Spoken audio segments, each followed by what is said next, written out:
بسم اللہ الرحمن الرحیم۔ ناظرین السلام علیکم۔ ناظرین، حضرت علی نے فرمایا، عورتیں آٹا گوندتے وقت ایک غلطی کبھی نہ کریں، گھر میں پیسوں کا ڈھیر لگ جائے گا۔ دوستو، آج کی ہماری یہ ویڈیو آپ سبھی کے لیے بہت ہی زیادہ خاص ہے، اور خاص کر کے عورتیں اس ویڈیو کو آگے تک ضرور دیکھیں، کیونکہ دوستو آج کی اس ویڈیو میں آپ کو ایک ایسا خاص عمل بتایا گیا ہے جس کو ہماری بہنیں آٹا گوندتے وقت کریں گی تو ان کے گھر میں کبھی بھی رزق کی کمی نہیں ہوگی۔ اللہ ایسی عورت کی ہر دعا کو قبول فرمائے گا۔ اور ساتھ میں ہم آپ کو یہ بھی بتانے والے ہیں کہ رات کی بچی ہوئی روٹی پھینکنے سے گھر میں کون سا عذاب آتا ہے، اور بچی ہوئی روٹیوں کو کھانے سے گھر میں کون سی برکت آتی ہے۔ دوستو، ایک مرتبہ عورت حضرت علی رضی اللہ تعالیٰ عنہ کی بارگاہ میں حاضر ہوئی اور دست ادب کو جوڑ کر گڑ گڑا کر عرض کرنے لگی، یا حضرت، میری دعائیں اللہ کی بارگاہ میں قبول نہیں ہوتی، نہ ہی میرے پاس اتنا وقت اور طاقت ہے کہ میں ساری رات بیٹھ کر اللہ کی عبادت کر سکوں۔ مجھے آپ کوئی ایسا آسان سا عمل بتائیں جس کو کرنے سے اللہ کی بارگاہ میں میری دعائیں پوری ہو جائیں۔ بس اتنا سننا تھا کہ حضرت علی رضی اللہ تعالیٰ عنہ نے فرمایا، اے عورت، تم اپنے گھر میں جو بھی کام کرو تو اللہ کو یاد کر کے پوری سچائی کے ساتھ کیا کرو۔ جب بھی کسی سے گفتگو کرو تو محبت و احترام سے کیا کرو۔ تمہارا یہی عمل بھی ایک عجیب عبادت ہے، اور اس کے ساتھ ساتھ تم جب بھی آٹا گوندنے بیٹھو تو ایک مرتبہ بسم اللہ شریف پڑھ کر اللہ سے یہ کہو، اے اللہ، تو نے اپنی اس بندی کو یاد کیا، تو نے مجھ تک رزق پہنچایا اور رزق پکانے کی طاقت تو نے مجھے عطا کی۔ اے اللہ، اپنے محبوب کے صدقے سے میری دعاؤں کو قبول فرما۔ اے عورت، یہ یاد رکھنا، جب اللہ کا رزق انسان اپنے لیے یا اپنے گھر والوں کے لیے بناتا ہے تو اس وقت اللہ سے مانگی گئی دعا کو اللہ کبھی بھی رد نہیں کرتا۔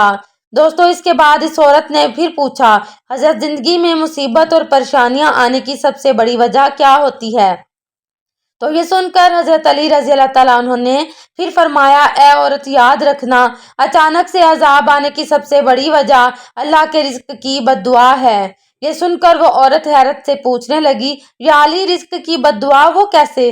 تو یہ سن کر حضرت علی رضی اللہ تعالیٰ عنہ نے فرمایا، اے عورت، جب انسان بچے ہوئے کھانے کو زمین پر پھینک دیتا ہے اور اس کے بعد وہ اللہ کا رزق زمین میں پیروں تلے کچلا جاتا ہے تو اس وقت وہ رزق اللہ سے فریاد کرتا ہے، اے اللہ، تو نے مجھے انسان کے لیے پیدا تو کیا، لیکن انسان میری قدر سے بے واقف ہو کر مجھے پیروں تلے کچل رہا ہے۔ اس لیے اے عورت، یاد رکھنا، جب بھی کھانا کھاؤ تو دسترخوان پر بچی ہوئی روٹیاں بھی کھا لیا کرو، پھر اتنا ہی کھانا اٹھایا کرو جس کو تم آخر تک ختم کر سکو، کیونکہ میں نے اللہ کے رسول حضور صلی اللہ علیہ وآلہ وسلم سے سنا ہے کہ دسترخوان پر گری ہوئی روٹی جب انسان کھاتا ہے تو وہ روٹی انسان کے لیے شفا بن جاتی ہے، لیکن اگر چلتے وقت یہ نہ دیکھا جائے کہ زمین پر روٹی پڑی ہوئی ہے اور وہ کچلی جا رہی ہے تو پھر وہ روٹی اس کے لیے بد دعا ہی کرتی ہے۔ اس لیے اے عورت، جب بھی زمین پر گری ہوئی روٹی دیکھو تو اللہ کا نام لے کر اس روٹی کو اٹھا لو، اور پھر اس روٹی کو کسی ایسی جگہ رکھ دو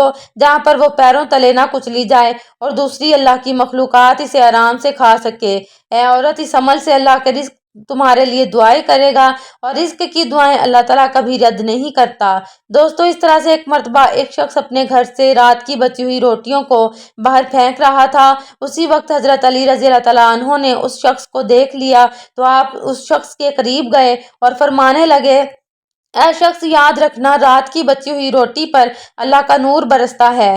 رات کی بچی ہوئی روٹی میں برکت اور خوشحالی کی ضمانت ہوتی ہے۔ یہ سن کر وہ شخص عرض کرنے لگا، یا علی، وہ کیسے؟ تو آپ نے فرمایا، اے شخص، جب انسان اپنے سامنے کھانے کے لیے روٹی رکھتا ہے تو وہ روٹی خوشی سے اللہ کے دربار میں فریاد کرتی ہے، اے اللہ، تو نے مجھے پیدا کیا اور آج تیرا بندہ جس سے تو نے اشرف المخلوقات بنایا وہ مجھے کھا رہا ہے۔ لیکن افسوس، جب انسان کچھ روٹی کھانے کے بعد کچھ روٹی کو بچا لیتا ہے تو پھر وہ روٹی پوری رات غمزدہ ہوتی ہے اور اللہ کے دربار میں فریاد کرتی ہے کہ اللہ، تو نے مجھے انسان کے لیے پیدا تو کیا لیکن انسان نے مجھے ٹھکرا دیا۔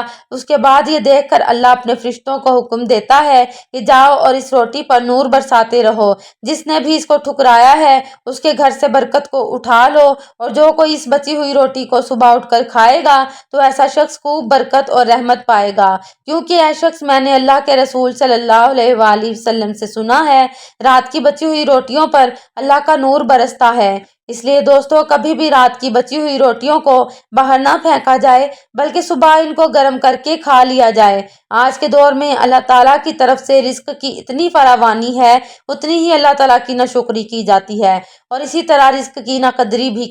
تو حق تو یہ بنتا ہے کہ جتنی ہمارے اوپر اللہ تعالیٰ کی نعمتوں کی فراوانی اور وسعت ہے، ہمیں اتنا ہی زیادہ شکر ادا کرنا چاہیے۔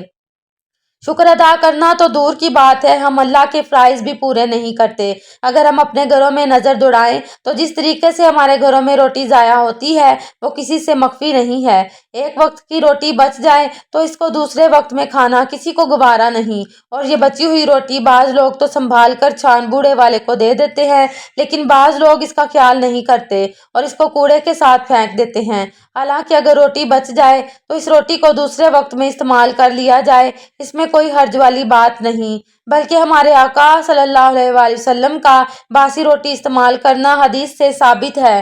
باسی روٹی کو سنت سمجھ کر استعمال کر لیا جائے، البتہ اس بات کا خیال رکھا جائے کہ روٹی خراب تو نہیں۔ حضور صلی اللہ علیہ وآلہ وسلم کا باسی روٹی کھانے کے حوالے سے حضرت ام ہانی فرماتی ہیں، میرے پاس رسول اللہ صلی اللہ علیہ وآلہ وسلم تشریف لائے اور پوچھا کہ تمہارے پاس کچھ کھانے کے لیے ہے؟